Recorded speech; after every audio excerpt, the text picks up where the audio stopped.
Kamusta po mga kabayan? Sana po nasa maayos po kayong kalagayan at kayo po'y safe. At si Kamanong po, ang inyong lingkod ay nagbabalik po muli. At samahan niyo po at tayo po'y magkomentuhan dito po sa Tambayan mga kabayan. Mag-umpisa na po tayo. Komentuhan po natin. Ito po mga kababayan, pagkatapos po tumakbo at natakot sa putukan umano, ngayon po ay nagrereklamo. Masama po ang loob. Dismayado raw po siya mga kababayan. Lalong-lalo raw po sa nangyari sa kanya mga kababayan at sa seguridad daw po ng Senado. Pakinggan po natin ang pagkadismaya ni Tito Soto mga kababayan. Kung hindi ka ba naman tumandang paurong, parang tumatanda kang paurong, hindi kaya? Pakinggan po natin ito.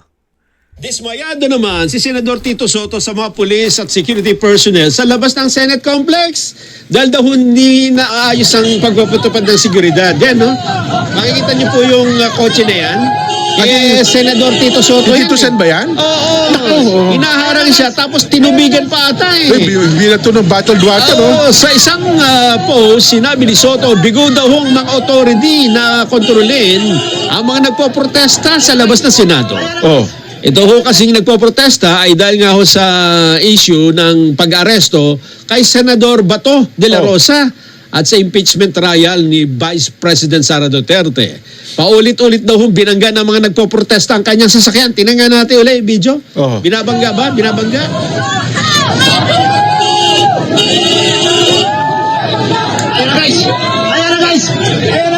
Binato.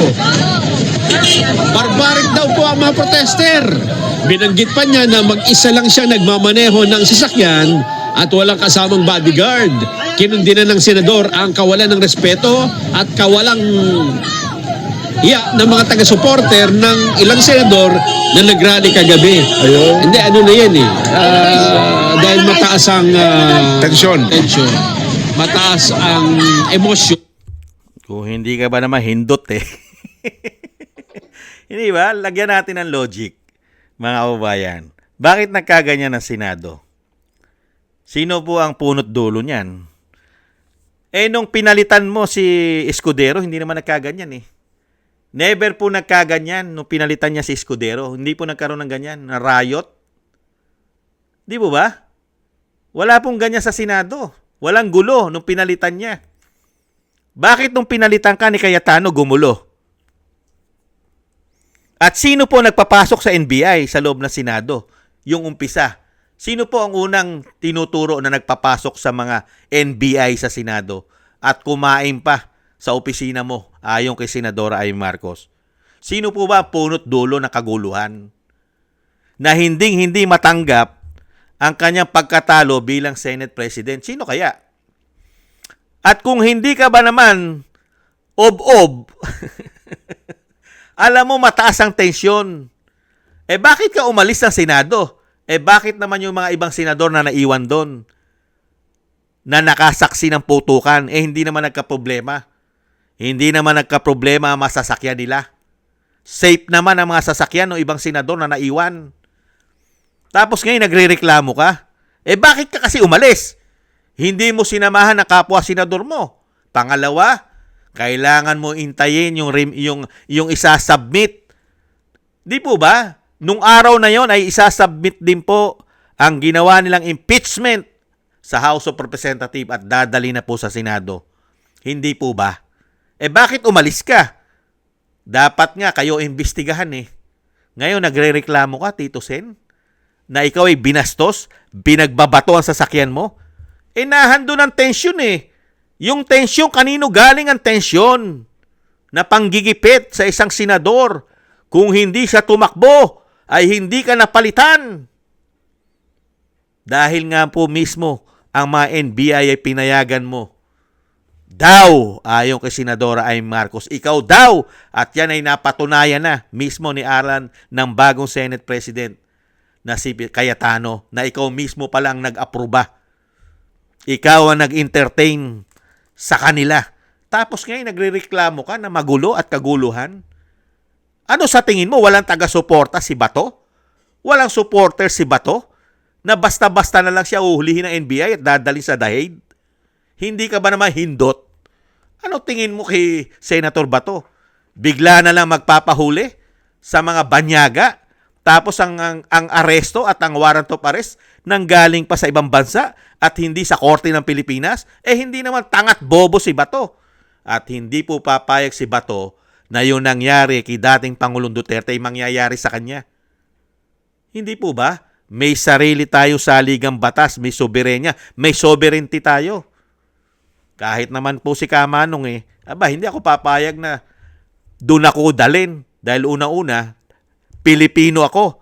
May korte sa Pilipinas. Kung ako'y nagkasala at sinasabi nyo ako'y makasalanan, dapat ako'y malitis sa bansa, hindi sa ibang bansa.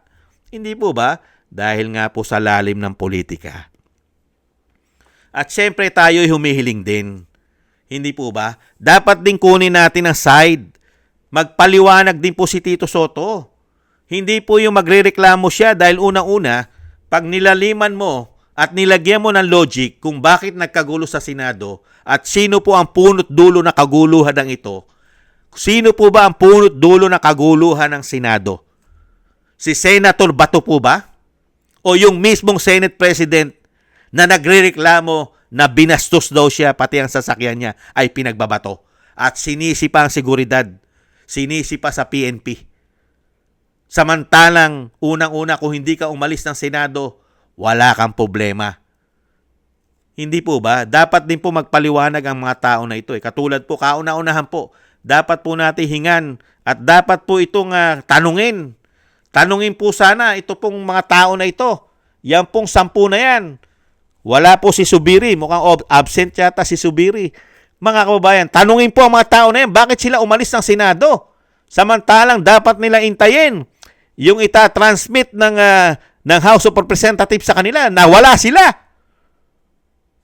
Di po ba? Nawala si Soto sa Senado. Ang magkapatid na tulpo, si JB. Di po ba? Si Gatchalian, Hontiveros, Pangilinan, Aquino, Pinuno, si Lapid, at yung napakatapang na general, si Lacson. Bakit sila nawala dyan? Ngayon, nagrereklamo kayo pagka kayo ay binastos dahil sa galit. Galit ang mga Pilipino, galit ang taong bayan, lalong-lalo ang taga-suporta ni Senator Bato. Galit. Dahil unang-una, merong isang senador na ang tingin nila ay isang hudas, taksil. Dahil pinagkalulo nila ang isang Pilipino na madala sa dahig. Hindi ba ito'y kataksilan? Kapwa Pilipino mo na ang may gusto at kapwa senador mo na yata ang may gusto na padala ka sa dahig. Hindi po ba ito isang pagtataksil sa kapwa mo Pilipino at isa rin po itong pagtataksil yata di umano sa ating soberenya? Hindi po ba? Nagtatanong lang si Kamanong. Kaya unang-una, komento ko po, wala kang ibang masisisi dyan. Wala kang pwedeng sisihin dyan, Tito Sen. Dahil talungin mo muna salamin mo, talungin mo muna sarili mo. Humarap ka sa salamin, Tito Sen. Humarap ka. Tingnan mo sarili mo. Titigan mo sarili mo. Wala ka bang nagawang mali? Wala ka bang nagawang kasalanan kung bakit nagkagulo sa Senado? Bakit nagkaroon ng putukan? At mukhang alam mo na magkakaputukan at kayo'y tumakas na at umalis. Nagmamadali na kayo umuwi. Hindi kaya? Kaya mga kababayan, dinadaan lang po tayo ni Tito Sen sa mga bagay na akala mong humihingi at paniniwala ng taong bayan na tayo'y magbigay ng concern sa kanya. Paano ka magbibigay sa tao na concern o sinasabing simpatsya? Paano makakakuha ng simpatsya o sympathy si Tito Sen sa taong bayan?